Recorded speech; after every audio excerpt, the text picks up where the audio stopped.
Bueno, Ión o sobre la Ilíada. La idea del Ión es donde Platón plantea sus ideas sobre la poesía. Una lectura bastante común que ustedes van a ver de Platón es que Platón tiene respecto a la poesía una visión distinta de la que tiene respecto a las otras artes. Y que esto sería esperable porque justamente en general los griegos tenían una concepción respecto a lo que era discurso, lo que era retórica y otra a lo que llevaba esfuerzo físico. Esto es parcialmente verdadero.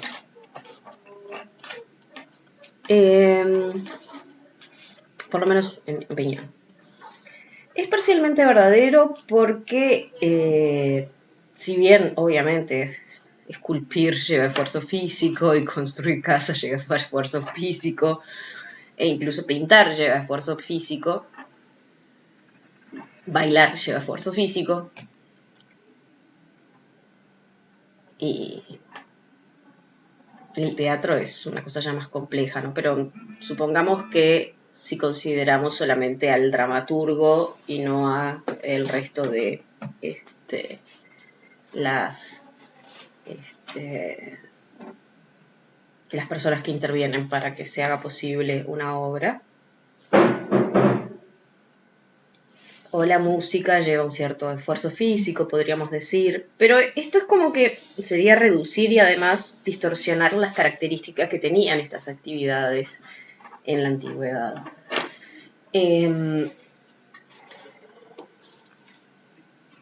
Hay una diferencia esencial que sí tienen para Platón la poesía y los mitos en general, y es que eran formas de transmisión de saber, formas de educar fundamentales. Uh-huh.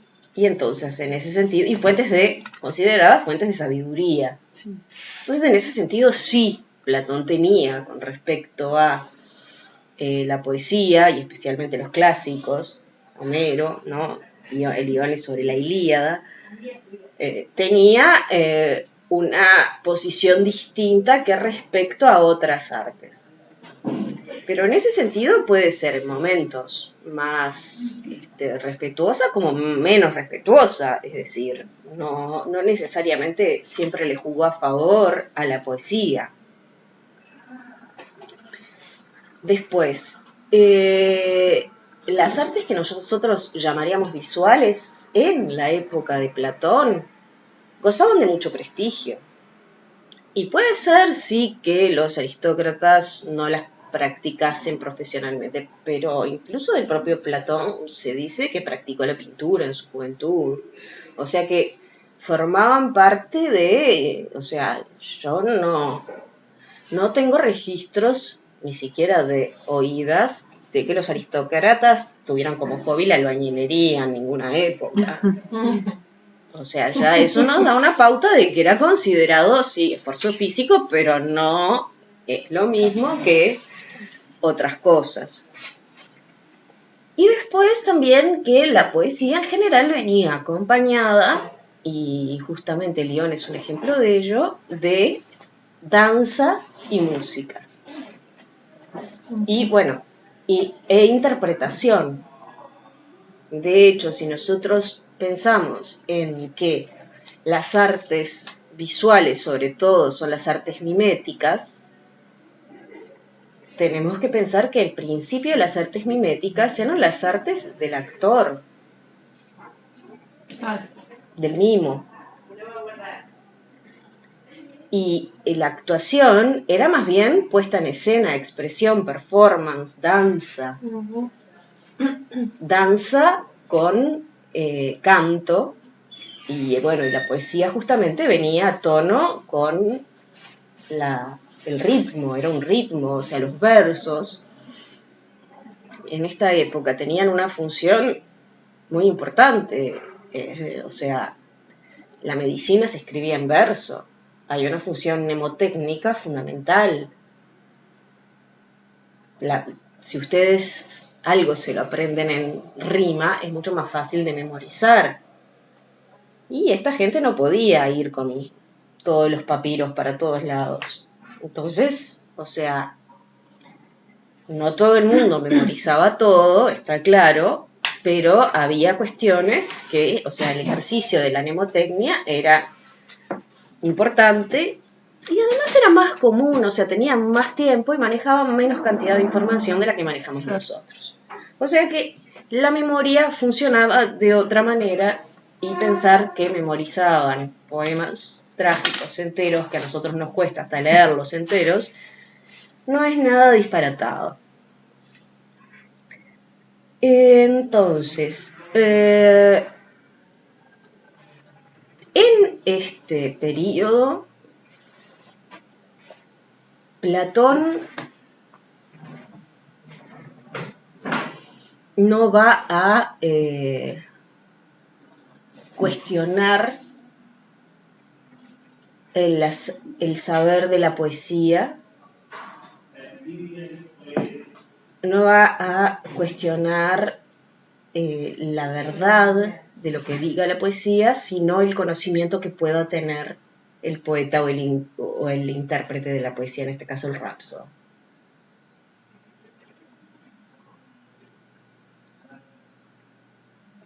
Más adelante en la República sí va a cuestionar los contenidos. En general, esto es visto como que él realmente creía que la poesía tenía algún tipo de origen divino. Yo, francamente,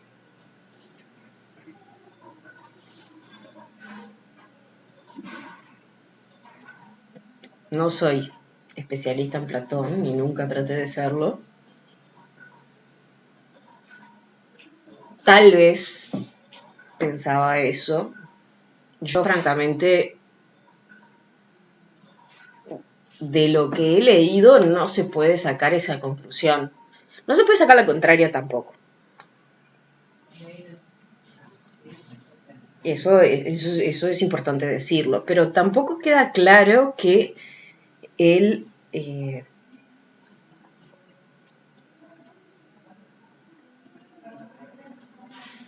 un poco lo mismo que lo que ocurre con la belleza o algo similar a lo que ocurre con el Hipías. O sea, la pregunta es hasta dónde él está cuestionando opiniones o cosas que se dicen sobre y hasta dónde le está dando su opinión. Entonces, sí, les cuento el final. Al final de León, la idea que va a quedar es que el conocimiento, la fuente del conocimiento de la poesía o de la interpretación es inspiración divina.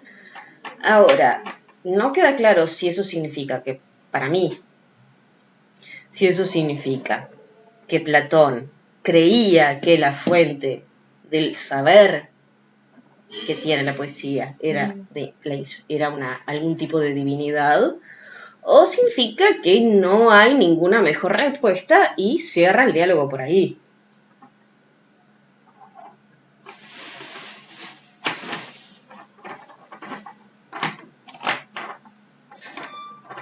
Así que afirmar una u otra cosa es suponer. Yo creo, sí, bueno, desde el momento en el que él no escribe explícitamente ninguna de las cosas, sí, siempre va a haber un nivel de suposición. Yo quiero creer que algunas personas, a mí me consta que algunas personas tienen más herramientas que yo para suponer. De todas formas, yo lo que tengo es un poco lo que he leído y algunos comentaristas. Y los comentaristas que yo he leído, tal vez porque sean personas que trabajan más o menos las mismas cosas que trabajo yo, me parece que no son conclusivos, o sea, que lo toman muy literal y que no necesariamente o sea, si tomamos en serio el hecho de que en esta fase no todo lo que decía era muy literal, Entonces yo no estoy muy segura. Y es un cambio muy grande pasar de creer que Dios o la divinidad o lo que sea inspira sabiduría o hace a un ser humano instrumento de su sabiduría. Es un salto muy grande pasar de eso a pasar a corregir lo que deben decir los poetas. O sea, por más que haya sido en una vida, por más que sean distintos periodos, a mí me resulta un salto muy abrupto. Uno pensaría que una persona que pasa de creer que existe un texto sagrado a creer que no es tan sagrado y que lo que hay que hacer es tacharle partes y corregirlo, tuvo un colapso religioso, porque, claro, o sea, no, o sea, es un tipo de fe muy extraña.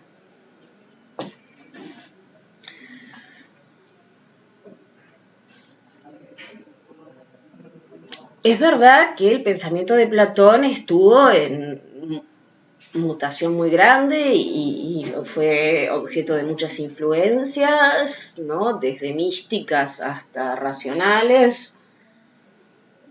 Todo esto yo lo puedo entender. Ahora, de todas formas, entre tener fe de que hay cierto orden e incluso tener fe en que ese orden tiene algún tipo de origen superior y creer que hay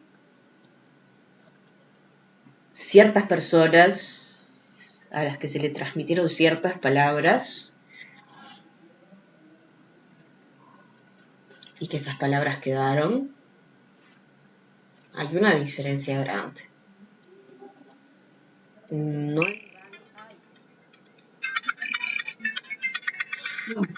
matar un falso. Me hace saltar cada vez suena, aparte suena re fuerte. un dientecito de ajo antes de entrar a la clase.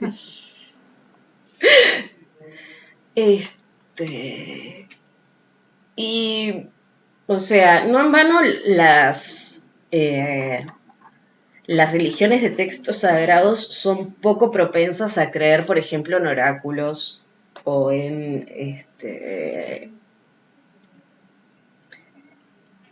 Adivinos. Sí, o sea, Profecías. profecías, o sea, en general el texto sagrado es objeto de múltiples interpretaciones. Los milagros existen, pero hay que analizarlos muy bien.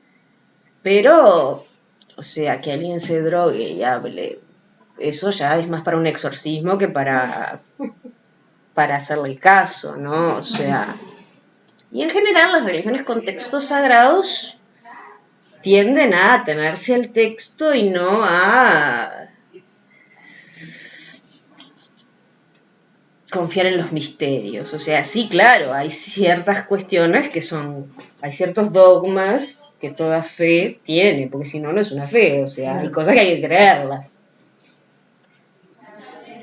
Digo, si uno no cree que Cristo era el Hijo de Dios, bueno, no es cristiano. O sea, podrá ser una persona que vive de acuerdo a valores cristianos, podrá hacer muchas cosas, pero cristiano no puede ser.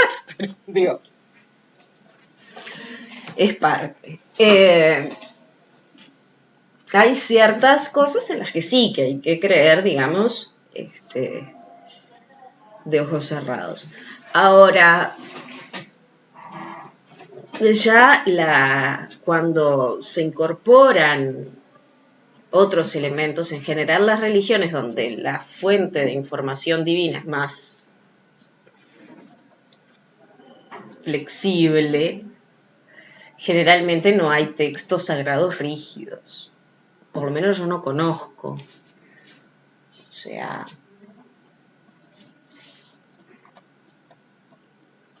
el chamanismo en general no comulga con textos sagrados.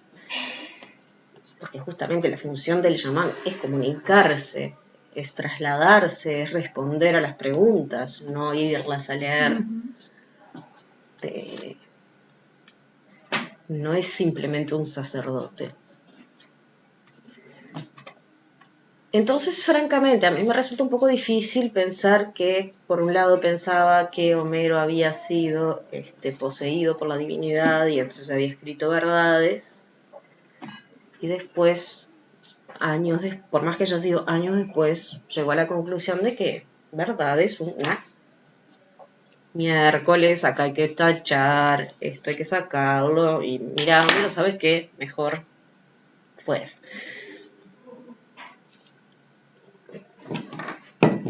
Digamos que yo soy más bien de la idea de que no tengo claro, o sea, creo que tenía algunas creencias religiosas, pero no del tipo de darle a la poesía, ese tipo de... Como la palabra sagrada. Me da la impresión de que no, de que eso es algo más que coloca un poco en el diálogo para cerrar el diálogo, para decir que, bueno, que si hay verdades, su fuente nos es desconocida, y no tanto porque crea que efectivamente una divinidad toca a los poetas o intérpretes. Pero esto es discutible.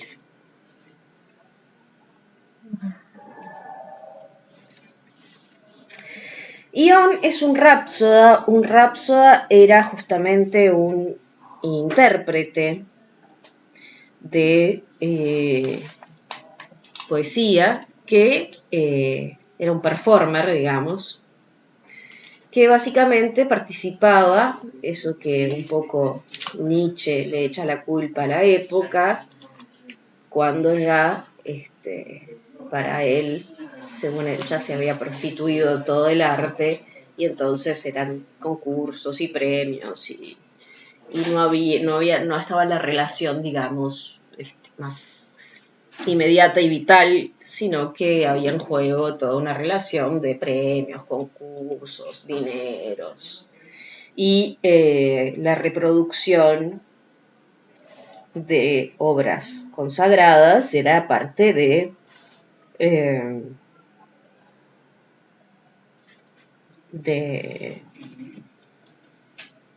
parte importante de esto, ¿no? O sea, los concursos eran, bueno, ¿quién es el mejor intérprete de Homero? Entonces interpretaban pasajes y bueno, y eran premiados en función del público o un jurado o ya.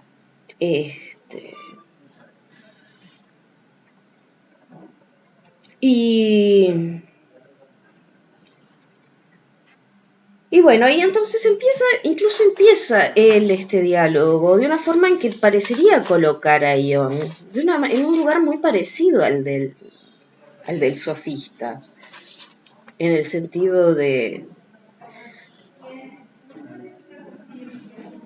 cuestionarlo, de decirle, bueno, ay, tú eres tan maravilloso, pero por otro lado no entiendo qué es lo que pensás, cómo eso es posible. Por otra parte, es verdad que, a diferencia de los sofistas, Ion no adopta una postura arrogante y despectiva respecto a lo que él dice, sino que por el contrario se muestra más abierto a ser cuestionado, a decir que no sabe, pero también es verdad que su saber no está siendo cuestionado, lo que está siendo cuestionado es el origen de su saber y cómo él puede ser tan bueno haciendo lo que hace, que tampoco es cuestionado. Entonces,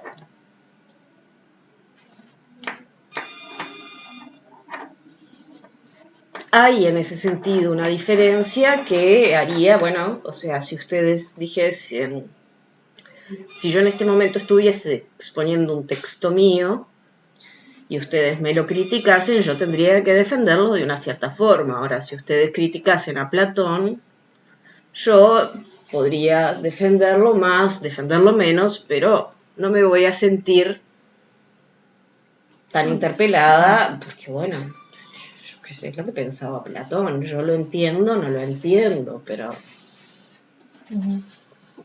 ya si soy yo, bueno, me lo puedo tomar más personal. Depende de qué tan comprometida esté con lo que pienso, o qué tan terca sea, o cómo esté ese día, y cómo me agarren y esas cosas. O no. Entonces, le dice Sócrates a Ión: te doy mi palabra, Ión, de que más de una vez he envidiado vuestro arte, el de los rápsodas. Por vuestro arte os veis obligados a cuidar siempre del adorno de vuestra persona y a mostraros lo más bellos posible. Al mismo tiempo, os es una necesidad el vivir en compañía de una gran multitud de poetas buenos, sobre todo en la de Homero, el mejor y más divino de todos, y habéis de conocer a fondo su pensamiento y no solamente sus versos. Quizás esa sería el pique, digamos, de la cuestión, su pensamiento y no solamente sus versos, o sea, lo que dice, el significado y no solamente sus palabras. Uno, en efecto, no podría ser rápsoda si no comprendiera lo que dice el poeta, ya que el rápsoda debe ser el intérprete del pensamiento del poeta ante sus oyentes. Ahora bien, cumplir con esto de manera conveniente es imposible si uno no sabe qué quiere decir el poeta. Y todo esto es muy digno de envidia. Y es aquí justamente... ¿Qué pasó? No, perdón, no, nada. Mañana me paro de transporte y yo tengo parcial y yo qué sé. Sí, Voy a no ver si sabía viene que el eso. profesor. No, porque lo canceló el perdón, profesor. Perdón. No, no hay problema. ¿El paro de transporte es parcial? Ya está, aprovechamos. No, sí, no.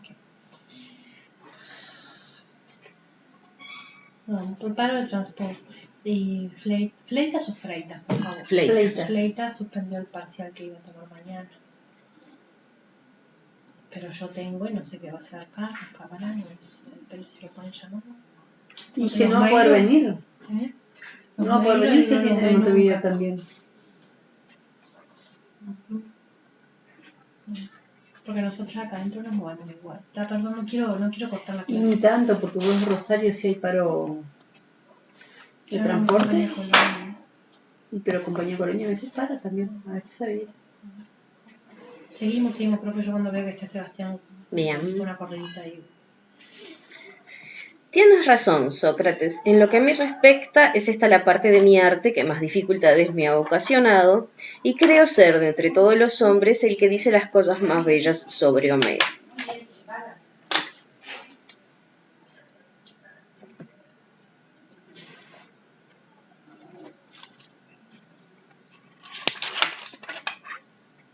Pero, le dice Sócrates, te pido una respuesta sola. ¿Eres hábil solamente sobre Homero o eres también conocedor de Hesíodo y Arquíloco? A lo que le responde Ión, solamente sobre Homero. Entonces aquí empieza justamente la discusión, que es básicamente cómo es posible saber sobre qué habla alguien que habla sobre el mismo tema que otros alguienes y no ser capaz de saber lo que dicen estos otros alguienes. Básicamente, si yo soy una conocedora de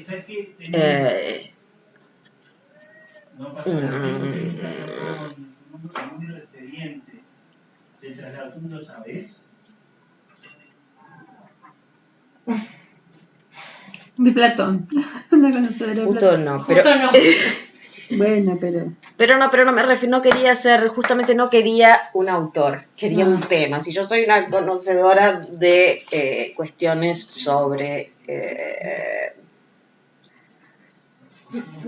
filosofía del arte, vamos a ponerla medio fácil, ¿no? Una diría que yo puedo leer a Platón y a Aristóteles y eventualmente a alguien que no conozco y comprender los problemas que plantean sobre filosofía del arte. Claro, podría haber cosas de la filosofía del arte, es una enorme, una cuestión muy amplia. Podría parecer a alguien que escribiera algo que para mí me fuera completamente desconocido, pero convengamos en que esto sería poco probable. Probablemente sí hay temas que domine más y temas que domine menos, ni que hablar. Pero que en general cierto universo de problemas, bueno, se supone que yo entiendo que si a ustedes les traen un texto de Ferreira, bueno, hay categorías, hay cosas que uno va a entender. Hay cosas que deberían entender, aunque nunca hayan leído a Ferreira. Ahora, si les trae un libro de bioquímica,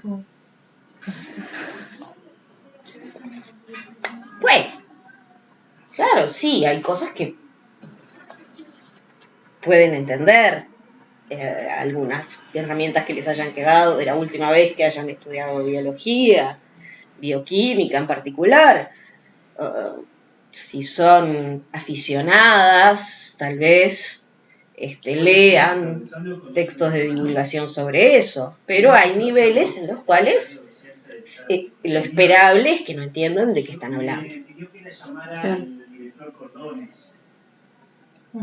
Entonces, básicamente lo que él le dice es, si tú te dedicas para poder hablar de Homero, tenés que saber qué dice Homero. ¿Qué significa lo que dice Homero? No solamente los verbos,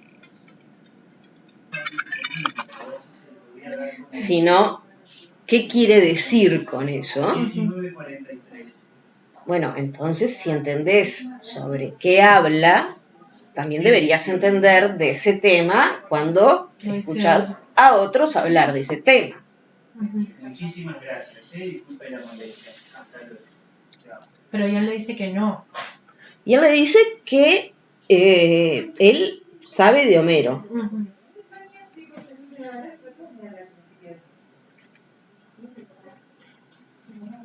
Y sobre estos temas, le dice Sócrates, ¿podrías explicar tú mejor lo que dice Homero que lo que dice Hesíodo? También lo que dice el uno como lo que dice el otro, Sócrates, al menos acerca de los temas en que ambos dicen las mismas cosas. Y en aquellos en que no dicen las mismas cosas. Ahí, por ejemplo, el arte adivinatoria, se habla de ella a la vez en Hesíodo y en Homero, enteramente. Y entonces, los puntos referentes al arte adivinatoria sobre estos dos poetas están de acuerdo o sobre los que discrepan. ¿Eres tú mejor el que los podría explicar o un adivino, un buen adivino? Un adivino.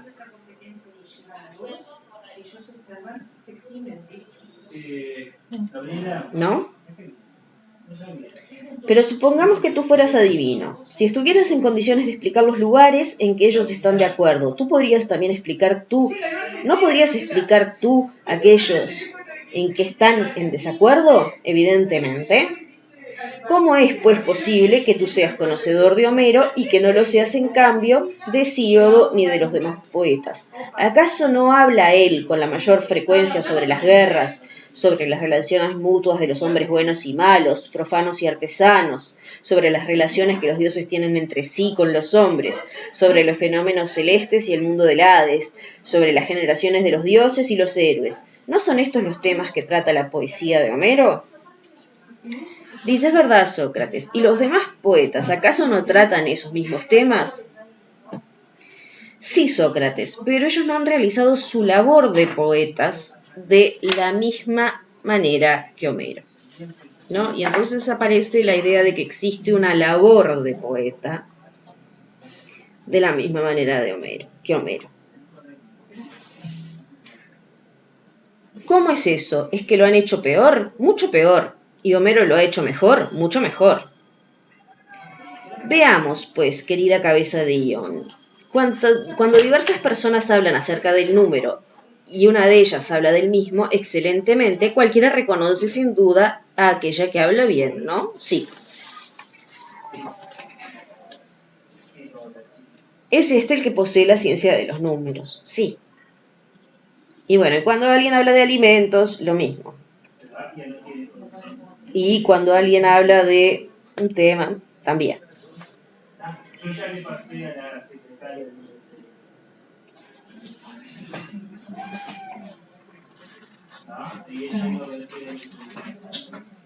Así pues, mi óptimo amigo, el decir que Ion es igualmente conocedor de Homero y de los demás poetas, no nos engañaremos, ya que él es el primero en estar de acuerdo con un mismo hombre será juez competente de todos aquellos que hablan de las mismas cosas y en que, por otra parte, los poetas tratan casi todos los mismos temas. Ahora, acá Ion, a diferencia de lo que podría ocurrir con el sofista tradicional, no trata de defender que el arte de la poesía de Homero sea el arte de tratar bien esos temas, o que sea un arte específico, independiente del tratar bien esos temas. Ion simplemente va a reconocer que bueno, que no, que él sabe de lo que habla Homero, pero no sabe de lo que hablan los demás. Pero ahí dice que de alguna forma no lo hizo de la misma forma que los otros. Esto lo dice, pero después, justamente, Sócrates lo lleva hacia el lugar de que hacerlo de la misma manera sea hacerlo mejor o peor. La cuestión es que lo que nunca dice no... que sea ni mejor ni peor. Él dice que sí, que es mejor. Pero la diferencia está en que mientras Sócrates parece decir que el trabajo del poeta es el hablar de ciertos temas, Ion no está tan claro que diga que la labor del poeta sea hablar de ciertos temas, sino hablar de cierta forma, sobre cualquier tema quizás.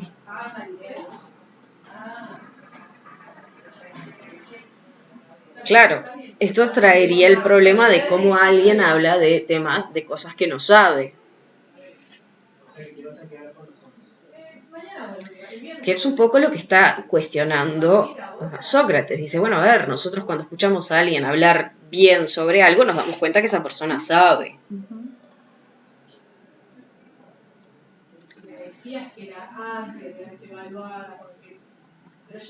Entonces, ¿qué ocurre con contigo que no podés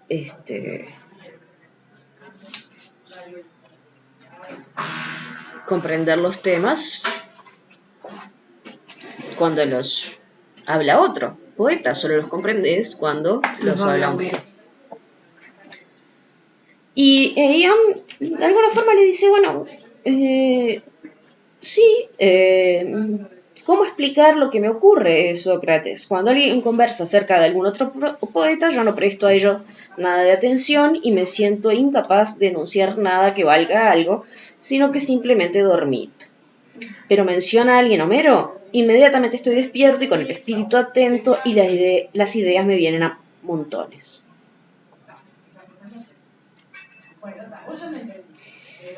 Sócrates le dice, no es difícil adivinarlo, compañero. Para todo el mundo está bien claro que tú eres incapaz de hablar de Homero en virtud de un arte y de una ciencia. Si fuera el arte lo que te daba la capacidad de ello, estarías también en disposición de hablar de todos los demás poetas sin excepción. Porque supongo existe un arte de la poesía en general, ¿no es así? Sí. Cuando uno toma otro arte, no importa cuál sea en su conjunto, se aplica a todas las artes, sin excepción, el mismo género de investigación. Entonces hay una afirmación de que existe un arte de la poesía en general, o lo va a cuestionar a eso. Lo va a cuestionar. Claro. La cuestión es desde dónde lo va a cuestionar, que esa es la pregunta.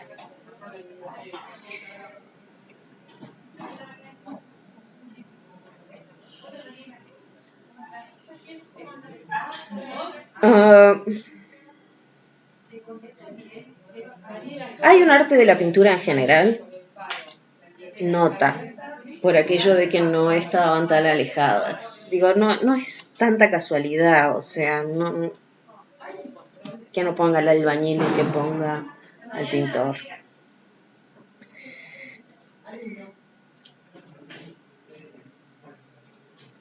¿Has visto ya un hombre que a propósito de Polignoto, hijo de Aglaufón, fuera capaz de hacer ver que lo que había de bueno y malo en sus pinturas, pero que fuera incapaz de hacerlo respecto a los demás pintores? Y que cuando se exponen las obras de los demás pintores dormite y se quede cortado sin encontrar ninguna idea que expresar, mientras que si trata de dar su opinión sobre Polignoto o cualquier otro pintor a tu elección, pero solamente sobre él, está despierto, se vuelve atento y tiene gran cantidad de cosas que decir? No, por Zeus. Sin duda que no. Y en lo que respecta a la escultura, lo mismo. Tampoco, según mi opinión, en el arte de tocar la flauta o tocar la cítara. No puedo contradecirte, pero yo soy consciente de que sobre Homero hablo mejor que nadie, me siento lleno de ideas y todo el mundo reconoce mi talento para la palabra, mientras que respecto de los otros no se me ocurre nada. Examina, pues, qué significa todo esto, ¿no? O sea, Ion lo que hace es reconocer que, si bien él decía que hay un arte de la poesía en general y que en principio él debería manejarlo porque es capaz de interpretar poesía homérica, con una capacidad, con dotes superiores, esto se vería contradicho por el hecho de que, a diferencia de en otras artes, él solamente se puede concentrar en Homero.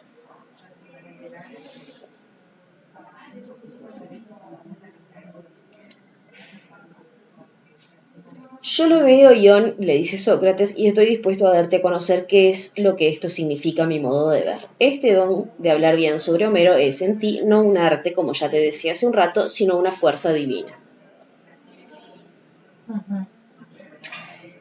Ella es la que te impulsa y pone en movimiento, como ocurre con la piedra que Eurípides denominó magnética y que comúnmente se llama Heraclea, ¿no? O sea, entonces el poeta funcionaría como una especie de piedra imantada por la fuerza, digamos. Homero sería como el gran imán que activa las limaduras imantadas y hace que todas se muevan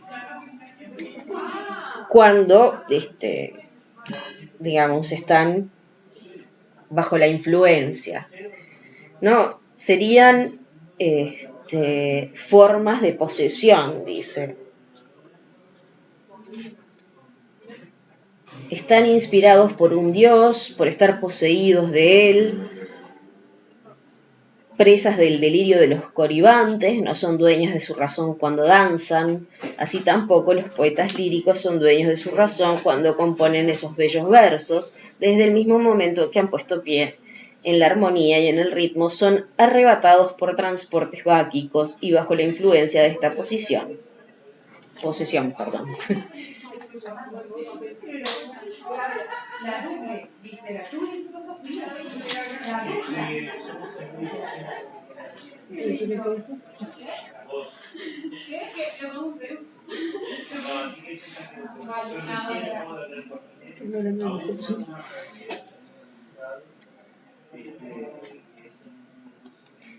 ¿No crees tú, Ion, que tengo razón? Sí, Sócrates, tus palabras me llegan al alma, pienso que es gracias a un privilegio divino, por lo que los buenos poetas están de esta manera junto a nosotros, haciendo las veces de intérpretes de los dioses. Ahora, los rapsodas interpretan las obras de los poetas. O sea que son intérpretes de intérpretes. Los poetas son los intérpretes de los dioses, los rapsodas son los intérpretes de los intérpretes de los dioses. Y así vamos. ¿Cómo? Ah, no, sí, está. Está. Igual no me queda claro en el pasaje acá donde se afirma la influencia divina, digamos, o no, porque no se entiende la pregunta. ¿No te queda claro? Cuando le dice, estoy dispuesto a darte a conocer qué es lo que significa a mi modo de ver. Este don de hablar bien sobre Homero es en ti no un arte, como yo te decía hace un rato, sino una fuerza divina. Está, pero es ahí. No, bueno, sí, ella es la que te impulsa y pone en movimiento, como ocurre con la piedra que Eurípides... Esta piedra no solamente atrae los anillos de hierro, quedando en ellos mismos su acción, sino que se comunica a los anillos una fuerza que les da el mismo poder que tiene la piedra, el de atraer otros anillos, de manera que a veces de una larga cadena de anillos de hierro, colgados unos de otros de esta manera. No, o sea, la gracia de la piedra imantada es que una vez que la piedra imantada imanta, otra le da a la otra el poder de imantar, digamos. No sé si recuerdan, ¿no? Que les hacían frotar dos piedras, una imantada, la otra quedaba imantada y entonces imantaba también. Nunca lo hice con piedra, pero sí. Ah, bueno, con metales.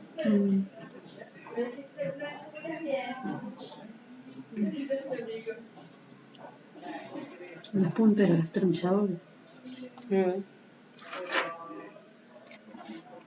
Todos los poetas épicos, en efecto, los buenos poetas recitan todos esos bellos poetas, no precisamente gracias a un arte, sino por estar inspirados por un dios y por estar poseídos de él. Y así sigue enumerando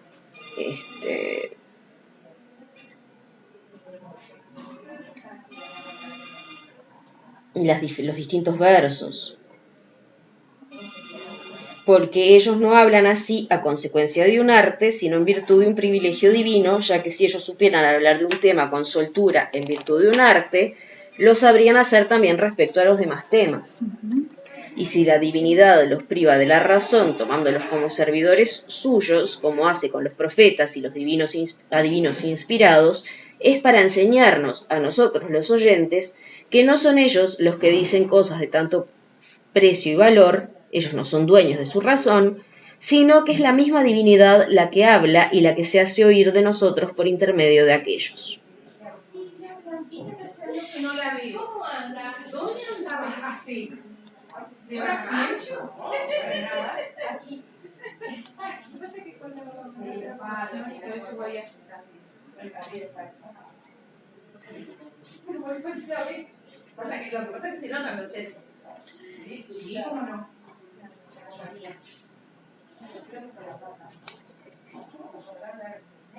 Le dice Sócrates, Ion, cuando tú recitas de manera conveniente unos versos épicos y causas en los espectadores la impresión más profunda, bien sea que cantes a Ulises saltando sobre el suelo, descubriéndose a los pretendientes y esparciendo las flechas de sus pies, o bien a Aquiles lanzándose sobre Héctor, o alguno de los pasajes patéticos sobre Andrómaca, Hécuba o Príamo. ¿Eres tú entonces dueño de tu razón? ¿No estás más bien fuera de ti y tu alma transportada de entusiasmo? ¿No cree asistir a los sucesos de que tú hablas, bien sea en Ítaca, en Troya o en cualquier lugar en que se desarrolle la escena? Ion le responde, ¿qué prueba tan definitiva acabas de darme, Sócrates? Voy a hablarte sin mentirte nada. En lo que a mí respecta, cuando recito algún pasaje patético, mis ojos se llenan de lágrimas. Si lo que recito es un pasaje temible o extraño, del miedo que siento se me ponen de punta los cabellos y el corazón me late con fuerza.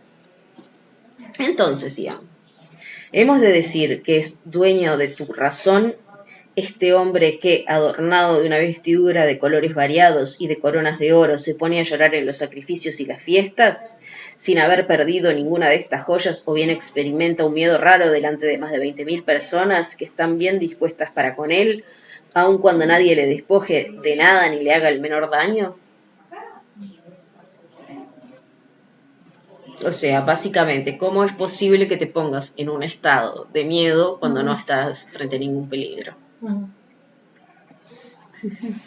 Significa que no estás en posesión de tu de tus racionalidad. facultades de razón.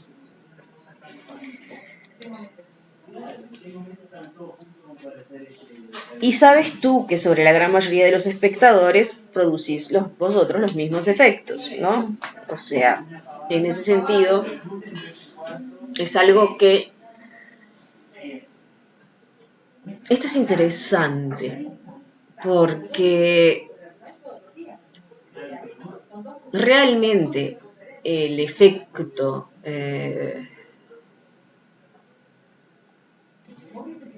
vamos a decir contagio, pero el impacto emocional que tenían en esta época las artes era mucho mayor del que en principio parecería que, por lo que se dice, del que nosotros vivimos. No que a nosotros no nos pueda pasar a veces con algo. No sé, se me ocurre una película cuando uno ve una película que se... Pero eso no nos ocurre con todas las películas, ni a todo el mundo le ocurre siempre. En el caso de griegos... Tal vez también tiene que ver un poco con el tema, ¿no? De toda la influencia, el bombardeo que tenemos nosotros. Nosotras, en esa época era... ¿no? La tragedia como que era mucho más, ¿no? Internet no había. Estoy seguro. No hay indicios. No hay indicios. No sé si tiene que ver con... No, ciertamente el contexto influía, pero también yo creo que podríamos decir que había una cierta disposición hacia las artes, que no es la misma que tenemos nosotros. O sea, nosotros... A ver, no es que los griegos viesen una obra de teatro y pensasen que era verdad lo que pasaba en escena, pero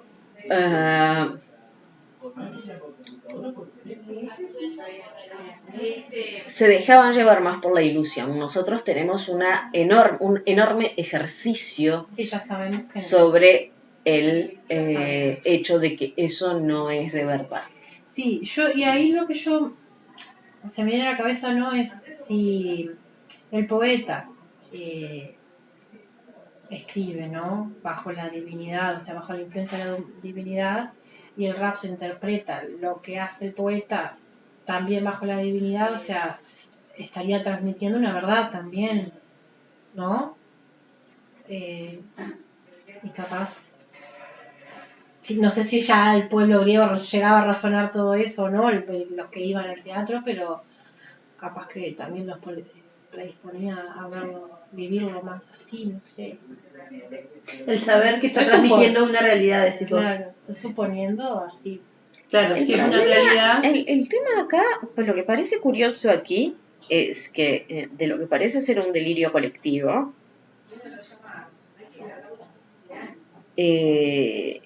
aparezcan verdades, ¿no? Porque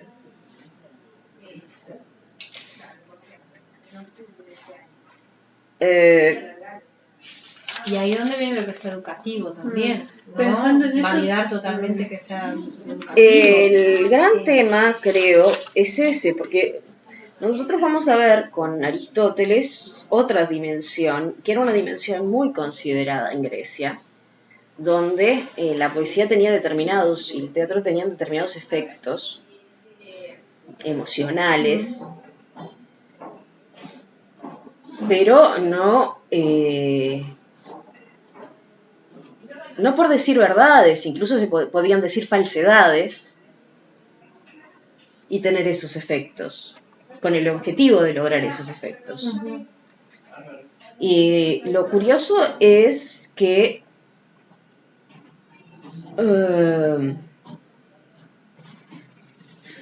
es que en esta cadena incluso el público entra dentro de en este estado irracional, pero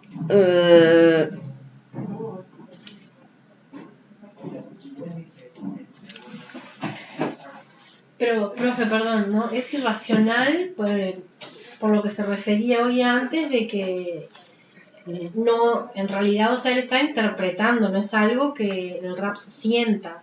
sí, ¿no? Siente. Siente. Pucha, ahí me mareé yo. Es por eso que él le dice, yo lloro cuando estoy frente a un pasaje trágico, yo siento miedo, se me acelera el corazón cuando pero ahí Sí, entonces está claro, pero sin tener motivos para sentirlo, digamos. Pero ahí está, me parece que lo que vos decís, no sé, yo creo que tal vez viene por eso, por una cuestión de predisposición del público del Rhapsody, sí, a que esa verdad o a que eso que está relatando tiene algo de cierto o es la verdad, porque no sé, me viene un ejemplo a mí que yo no puedo mirar Black Mirror, por ejemplo, ¿no? No lo puedo mirar. Una serie que hay futurista sobre la tecnología. No lo puedo mirar, no porque no me... mi sentimiento hacia eso no lo puedo mirar porque sé que tiene mucho de verdad. Y que estamos ahí un paso de un montón de cosas de esas que están, me parecen terribles, ¿no? Entonces tal vez esa predisposición es lo que estaba en juego en ese momento, esa predisposición a pensar de que eso tenía mucha verdad, entonces se sentía como un hecho. Bueno, a ver, no.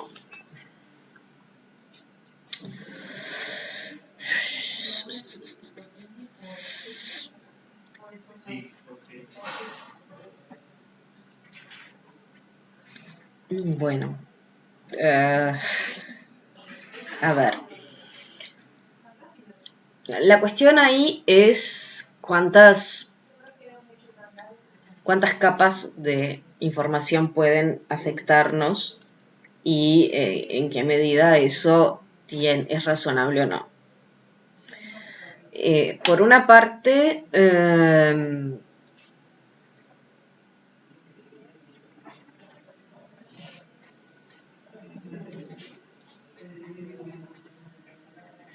nosotros diríamos que vos, en este caso justamente, estás hablando de un tema y no de un autor. Sí. A vos determinado tipo de aproximación a ciertos fenómenos tecnológicos te resulta aterradora, te resulta insoportable, te resulta probablemente además cierta forma de exponerla te llegue más que otras. Pero de todas maneras vos identificás qué es lo que sabés o qué es lo que crees que te genera esa angustia. Sí. Ahora, en este caso es un poco más confuso porque él lo que está diciendo es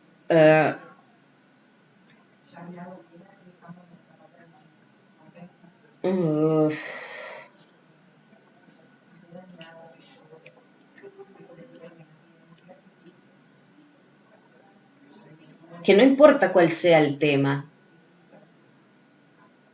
o sea, que hay toda una gran cantidad de temas sobre los que los poetas hablan y que ellos hablan influenciados por la divinidad y, o sea, es decir, que hablan sin tener esa idea de qué es lo que los hace responder irracionalmente, porque puede pasar, sí, que yo haya algo que me genere. O sea, a mí, por ejemplo, las películas de terror me asustan muchísimo. No sé por qué. Yo sé que es mentira. Sí. Pero yo no lo soporto, no lo tolero. Hay cuestiones de tensión. Con el suspenso no me pasa, con el terror me pasa. Que a mí me resultan, y yo sé que no los están degollando, que no los están matando, que no los van a despellejar vivos, que todas esas cosas yo las sé. Que no es verdad, pero yo realmente no las puedo ver. Ahora, yo francamente no te diría que es porque yo sé que eso se lo hacen a gente de verdad. ¿Qué me pasa?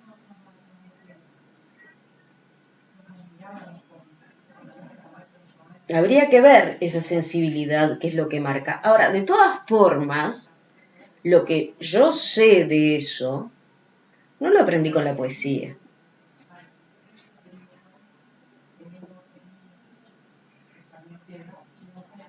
Ni con la televisión, ni con las películas. Es decir, no digo que yo no haya aprendido cosas en la televisión o en las películas, pero, digamos, el conocimiento que yo tengo de torturas, crímenes y esas cuestiones, en este momento no se limita a una visión estetizada que yo tenga de Hollywood, de cómo es que se dan esas cosas. Porque está nutrido de muchas otras observaciones, revistas, informes de derechos humanos, documentales, ¿no? O sea, información que llega de distintos lados. Entonces, yo no sabré mucho sobre esos temas en particular. Pero lo que a mí me afecta de ciertas películas no tiene que ver con que sea verdad o mentira. ¿Qué? Yo sé Que no es que verdad. no es verdad. Incluso en muchos casos sé que no es verdad y nunca va a serlo. Porque son extraterrestres con determinados tipos, o sea, o que el nivel de improbabilidad es tan alto que... Entonces, el gran problema acá es que está poniendo determinado movimiento emocional e irracional en relación con determinado saber. Verdadero, ¿no? Sí, saber. Sí, está, sí. Y en ese sentido, por lo menos hasta ahora no ha sido cuestionado.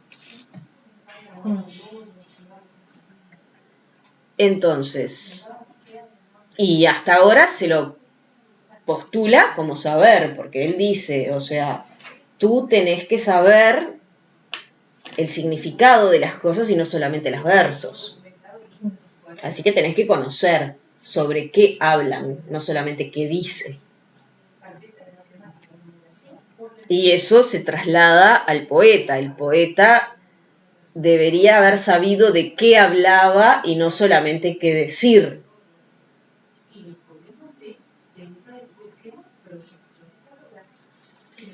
Ahora, dice, no lo sabe por un arte.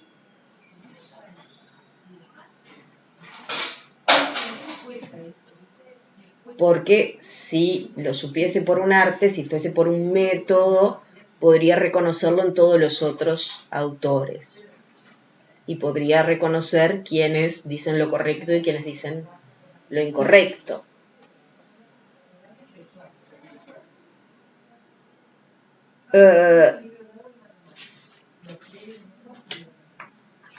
Lo que genera es una cadena de euforia colectiva cuyo origen estaría en una posesión divina.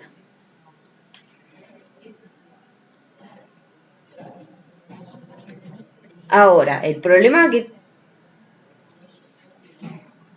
parece aparecer es en qué momento se da la pausa entre esta euforia y el reconocimiento de, digamos, con cierta calma, o sea, de ciertas cosas. Y, o sea, porque, a ver si me explico, o sea, en algún momento uno tiene que dejar de estar temblando, llorando y emocionándose y poder leer con cierta tranquilidad. O el poeta tuvo que parar de llorar y de estar angustiado para escribir. O sea, si efectivamente estuviese tan asustado, no podría seguir recitando, se iría. Saldría corriendo, o sea, digamos, decir que está fuera de sí, en estos casos hay una dimensión que es un poco metafórica.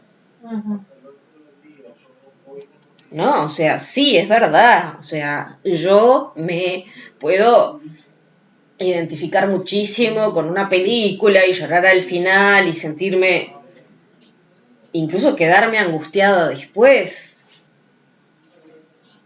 Ahora, si yo después me quiero comunicar por teléfono con el personaje, tengo otro problema. ¿No? O sea, hay una cuestión que tiene que ver con lo emocional, que involucra y que moviliza y que permite que se juegue el truco de la ficción. Uh-huh. Y el momento racional en el que salís de esa ficción. Yo diría que hay una inmanencia que controla eso. O sea, que si vos no tenés un cierto control, ya sea para entrar, o sea, un cierto control en el descontrol, digamos. O sea, por un lado tenés que dejar cierto descontrol, porque si estás permanentemente diciendo, no, las personas no son tan chiquitas como aparecen en la televisión, son más grandes, bueno, no vas a llegar a ninguna parte, no vas a poder. Ahora, vos tenés una cierta disposición a dejarte meter en un ámbito ficticio. Pero por otro lado también tenés algunas, no digo que sea consciente, pero hay ciertos mecanismos que te mantienen reconociendo que aquello no deja de ser una ficción. O sea, está esa relación doble de, por un lado, creer, conceder, dar cierta credulidad, como para decir, sí, te creo a pesar de un montón de cosas. Pero a la vez no te creo del todo, en el sentido de que no actúo como si esto estuviese pasando realmente. Porque si actúo como si esto estuviera pasando realmente, entonces... Entonces el poeta escribe bajo la influencia divina, pero también, no sé si está en la palabra, pero controlado, utilizando la razón, o sea, una presencia, no sé si es razón la palabra y tampoco si es controlado lo que quiero decir, pero... Y lo paso al rapso y lo paso al público también. Bueno, yo creo que Platón en este momento no le está dando mucho crédito a esa razón. Ajá. Que no está, o sea, que está llevando demasiado peso a lo divino, más que nada. Yo no sabría decirte si a lo divino o a ese momento de trance. A las sensaciones. Estoy quiero no, a la parte, vamos a decir,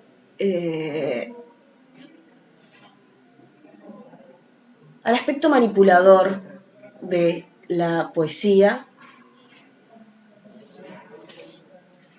No manipulador en un sentido malicioso, ¿no? Movilizador, si ustedes quieren. Que en ese sentido él le está dando mucho, le le da tanto crédito a ese aspecto emocional Claro, sí, eso es una que emocional. parece no detenerse a pensar en que eso tiene que tener algún tipo de controles, incluso para poder presentarse como poesía, como obra de teatro o como público y no como un montón de gente corriendo, alertando y llamando a la No policía. lo plantea ahí. Ah, está, bueno, ahora no plantea esto del control. No, No, cuando sigue, digo, no lo plantea. no, esto lo No. dije yo. Ah, está. Que le queda ahí como colgado para. No, justamente Queda lo que... abierto, digamos. No queda abierto. Él dice, bueno, no, No lo menciona siquiera ese No lo trata. No, control, claro. yo hago el elogio de Homero bajo la influencia de una posesión y un delirio, le dice John, me convenciste.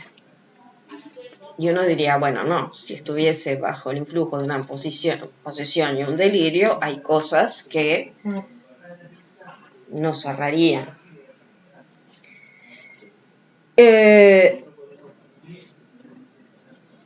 Pero bueno, pero justamente esto no solamente no lo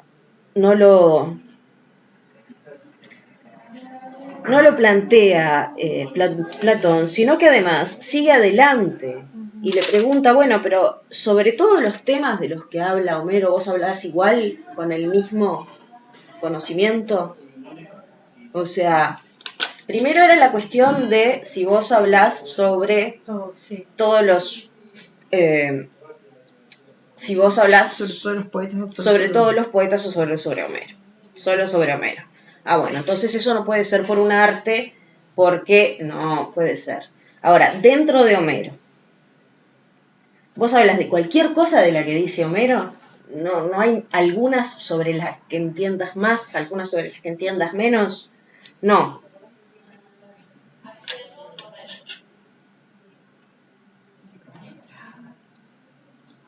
Entonces, de todos sin excepción, le dice John. Evidentemente, esto no es verdad de los temas que tú desconoces y que trata Homero. Y entonces John le pregunta, ¿y de qué naturaleza son estos temas? No habla Homero en muchos lugares y largamente de las artes en particular, por ejemplo, del arte del auriga, si logro recordaré los versos, yo te los recuerdo y se los dice, bla, bla, bla. Ahora, Ion, ¿quién puede juzgar mejor, el médico o el auriga? Evidentemente el auriga. ¿Porque este es su arte o por algún otro motivo? No, porque este es su arte. Entonces, ¿cómo puede ser que vos hables de estos temas si vos no sos auriga, chofer de carros, si no sos médico, si no sos pintor, escultor, general, lo que fuere?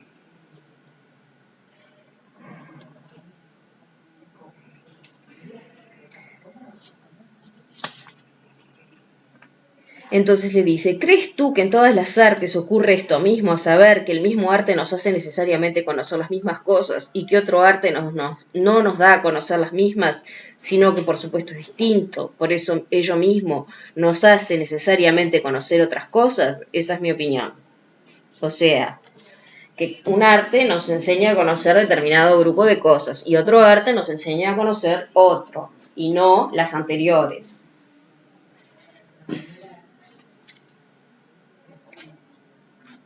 Entonces, el que es especialista en una cosa no puede ser especialista en otra, básicamente.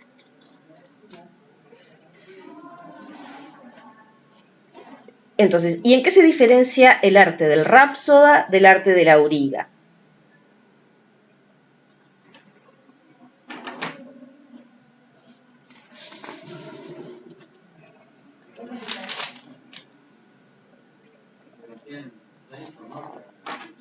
¿Pero no había dicho antes que no era arte lo del Rhapsody?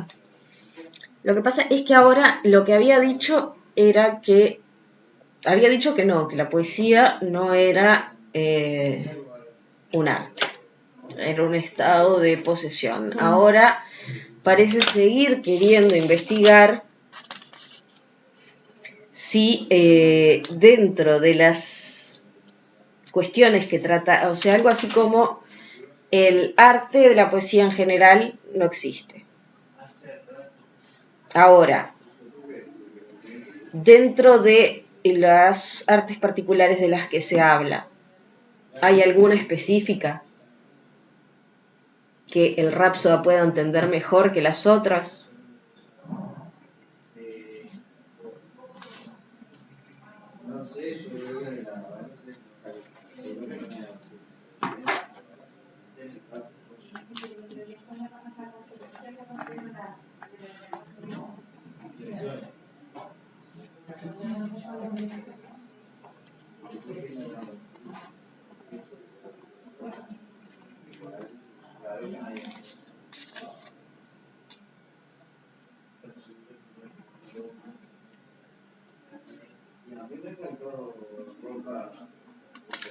Entonces, trata de mostrarle distintas artes y dice, bueno, pero entonces en nada de lo que habla Homero tú sabrías más que un pescador, que un médico, que una auriga, ¿no? Entonces, ¿qué clase de cosas le dice conocerá tu arte de la Rapsoda, supuesto que no lo conoce todo? A ver, dice Ion, el lenguaje que se acomodará a un hombre y el que se acomodará a una mujer, el que será adecuado para un esclavo y el que lo será para un hombre libre, el que será adecuado para un jefe y el que lo será para un subalterno. ¿Quieres tú decir, o sea, parecería ser que lo que maneja es la retórica?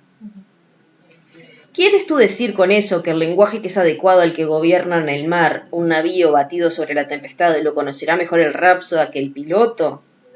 No, ese lo conocerá mejor el piloto. ¿Y el lenguaje conveniente al que gobierna un enfermo, lo conocerá mejor el Rapsoda que el médico? Tampoco es. Entonces, incluso respecto a el arte o la poesía como forma de expresión, Sócrates parece decir que por falta de verdad el poeta o el Rapsoda tampoco lo conoce.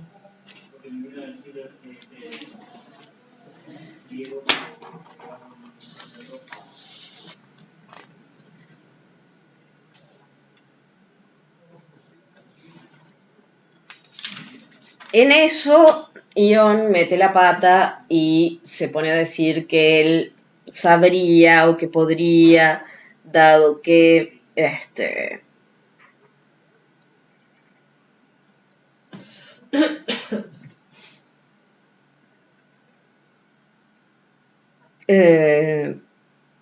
que él conoce lo suficiente de batallas como para poder ser un general en caso de que fuera necesario o algo así.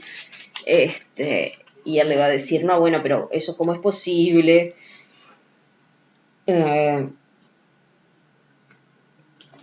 Entonces, por todos los dioses, Ion, porque pues si eres el mejor de toda Grecia, a la vez como general y como Rapsoda, recorres toda Grecia haciendo de Rapsoda en lugar de mandar los ejércitos. ¿Crees tú que los griegos tienen una imperiosa necesidad de un Rapsoda adornado con una corona de oro y no tienen en cambio ninguna necesidad de un general? Ello se debe, Sócrates, a que nuestra ciudad está gobernada por vosotros y está bajo vuestro mando militar. Ella no tiene ninguna necesidad de un general. En cuanto a vuestra ciudad y a Lacedemonia, ellas no me iban a elegir como general precisamente a mí. Os creéis bastaros vosotros mismos. ¿No? O sea, parecería que en este caso el propio Ion les está como echando la culpa. O sea, no, deberían, sí, claro, no lo hacen porque no están dispuestos, pero deberían.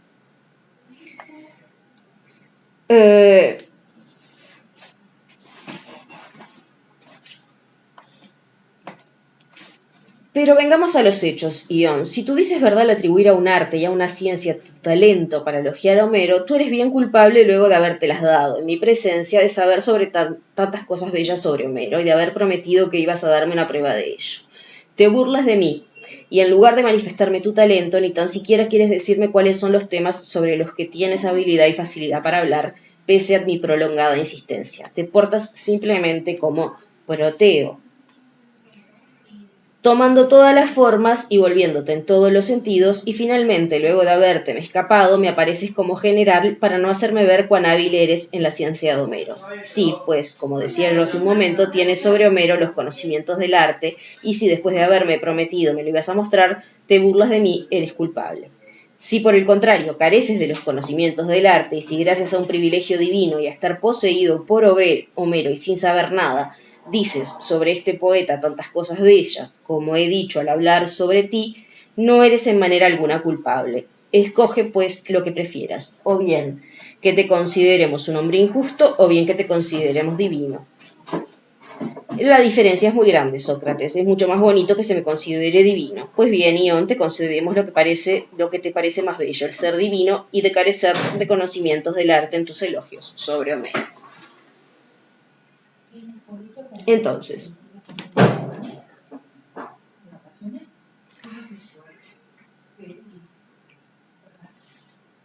por eso les digo que a mí esto de que parezca ser real, que realmente le atribuya un lugar divino al poeta me resulta un poco raro.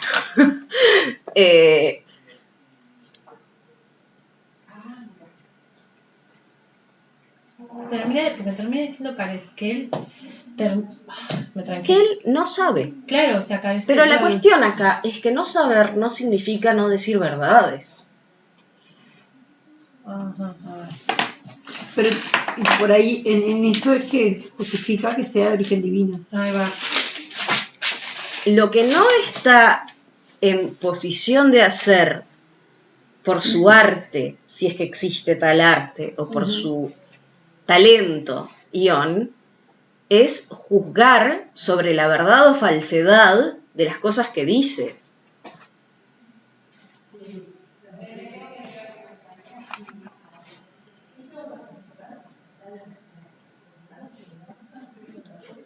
La pregunta que me parece a mí queda de todo esto es, ¿qué le da? ¿Cómo es que cómo se diría que la poesía dice verdades? ¿O cómo podríamos saber que dice verdades si desde el momento en el que entramos en ella perdemos nuestra capacidad de razonar? Porque Ni él ni nadie lo podría decir entonces. Exacto, o sea, porque él dice, bueno, a ver, recita unos poemas sobre unos versos sobre adivinación y le dice, bueno, ¿quién puede juzgarlos mejor sobre su verdad o falsedad, tú o un adivino? Un adivino. Bueno, pero si el adivino, en la medida en la que es tocado por euforia poética, pierde su control sobre su arte de la adivinación, entonces, ¿qué raba nos va a decir? Claro. No puede ni él ni nadie. Salvo que tenga algún... La poesía parecería condenada a ser un episodio de delirio colectivo que, bueno, generaría adhesión, pero no habría manera de evaluarla como discurso. Nadie podría saber si lo que dice es verdadero ni falso, que ese es el otro gran tema y eso es algo que parecería curioso en Platón, o sea,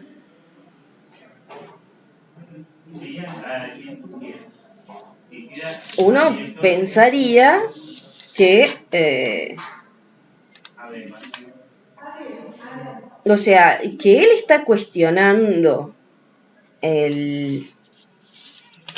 a los rapsodas e incluso a los poetas como sabios, está claro.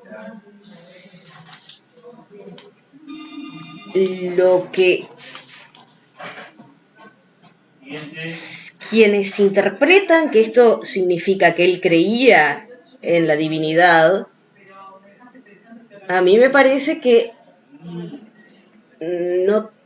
yo no me veo tan inclinada a estar de acuerdo con ellos, porque me parece que también hay un cuestionamiento de que eso que ellos dicen pueda ser sabiduría.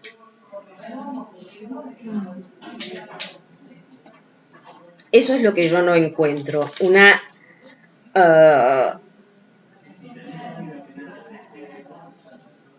una clara caracterización de la poesía como un conocimiento, como una fuente de conocimiento. Claro. Ni siquiera como una fuente de conocimiento sobre la producción poética. Que eso ya me parece que ahí es donde Platón le erra un poco, porque, o sea, justamente ni respecto al lenguaje ni a la forma adecuada, en ese sentido tiene un punto, parecería tener un punto.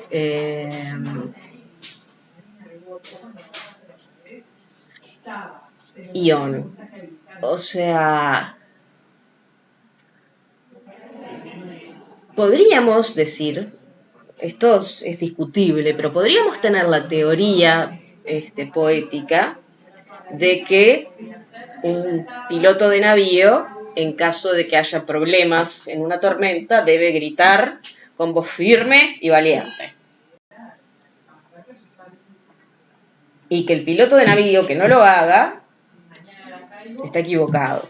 Y que el poeta tiene que representarlo de esa forma, porque es así como deben actuar los pilotos de navío.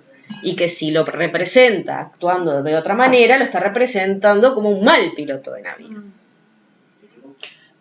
Pero acá no está diciendo que piense cómo es la forma correcta de representar cada cosa. Sí, cuando él está hablando de, en determinado momento, cuando él le dice, ¿quieres tú decir con eso que el lenguaje que es adecuado al que gobierna en el mar, un navío batido por la tempestad, lo conocerá mejor el rapsoda que el piloto? Claro, pero no le está diciendo que o sea, en realidad ahí lo que hace es dejar en evidencia que en realidad el Rapsoda no conoce la forma correcta, real, digamos, ¿no? Bueno, pero ese es el punto, lo correcto y lo real no necesariamente son lo mismo. O sea, a ver, yo no sé de qué forma, yo puedo decir que la forma correcta para evacuar un edificio en llamas es en forma ordenada, paciente, sin escándalo, pim pum pam. La real estoy segura que de muchas maneras. Sí, tirándose por la ventana del 10º piso para abajo, o sea. La cuestión es que en ese sentido, si bien yo no estaría de acuerdo con una teoría poética que dijese que los poetas lo que dicen es la forma adecuada en que hablan los pilotos, podría haber una teoría poética que dijera eso. Los poetas muestran a los pilotos de navío como deberían ser. No como son, sino como deberían ser. Siempre valientes, siempre... nunca perdiendo el control, ni nada, qué sé yo. O sea, yo podría decir, no, eso no va a ser creíble, o va a tener defectos, o lo que sea. Pero podría haber una teoría y alguien podría decir, pero eso no tiene nada que ver con la realidad de lo que se vive en un barco. ¿Y? O sea, no es eso lo que está haciendo el poeta. O sea, el poeta de lo que tiene que hacer es, claro, alguien me podría decir, bueno, a ver, el poeta se va a tener que tomar por lo menos el trabajo de viajar en barco para por lo menos ser mínimamente verosímil. Puede ser, esto sí, pero esto no es tan complicado. Para esto no hay que saber navegar y estar en una tormenta. Basta con conocer cierta jerga y ya, no.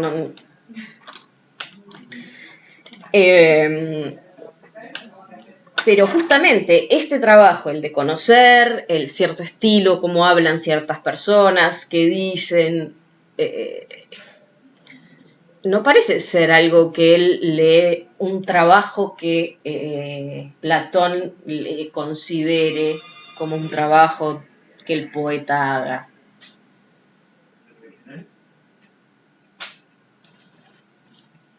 Y él dice, no, hay una posición divina y entonces, claro, aparecen los sentimientos y las emociones, pero no hay conocimiento. A mí, francamente, me parece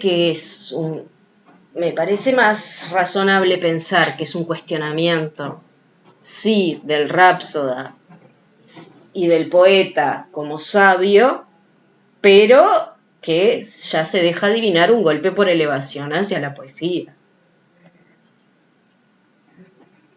Porque en el mejor de los casos no podemos saber si es verdadera o falsa. En el mejor de los casos.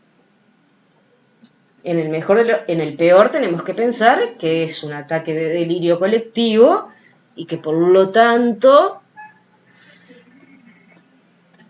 Y uno pensaría que es mejor evitarla, porque uno no puede saber dónde van a terminar los delirios colectivos. O sea, si terminan bien, bien, pero ¿y si terminan mal? Entonces, ahora, de todas formas, la crítica vamos a decir, que plantee la crítica desde el punto de vista epistémico, ¿no? Desde el punto de vista no de si los enunciados son verdaderos, sino si el que los enuncia los conoce, coloca el eje de la discusión desde el punto de vista del saber del poeta y no de lo que dice la poesía. Y lo que sí queda claro es que el modo de transmisión de la poesía no es, el modo de educar de la poesía no es el racional. No está, o sea, hay quienes piensan sí que él le concedía un origen divino que de alguna manera explicaría su rol educativo, yo qué sé. A mí me parece que acá hay más, o sea, me parece que de alguien que dice esto es más esperable que después diga que los poetas hay que echarlos o que lo que dicen está equivocado. Es mucho más esperable que luego alguien que dice esto diga no, y entonces tenemos que estudiar a Homero y apegarnos a Homero porque Homero hablaba en nombre de los dioses. O sea, alguien que hace este planteo me parece que no está... Sí.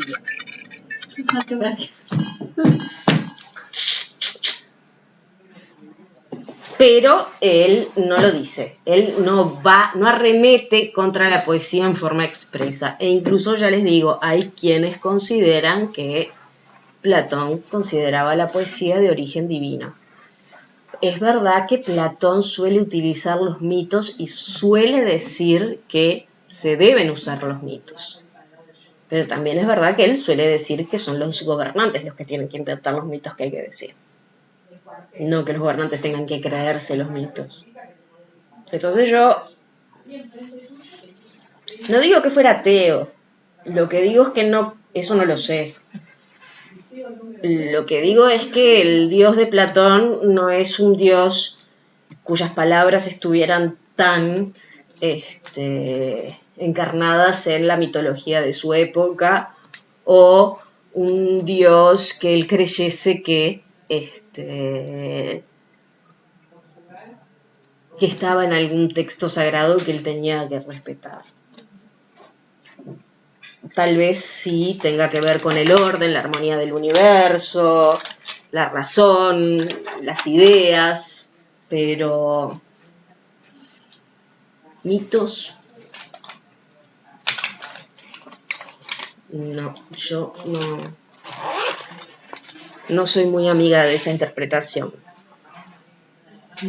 Pero bueno, de todas formas, digamos que la cuestión aquí serían las críticas epistémicas a la poesía, que no son las mismas, y también estarían que no son las mismas que las críticas que le va a hacer después, donde ya directamente va a arremeter con respecto a los contenidos, a su valor de verdad, no a el poeta o el rapsoda como sujeto de conocimiento, sino a la poesía como al valor de verdad de la poesía misma.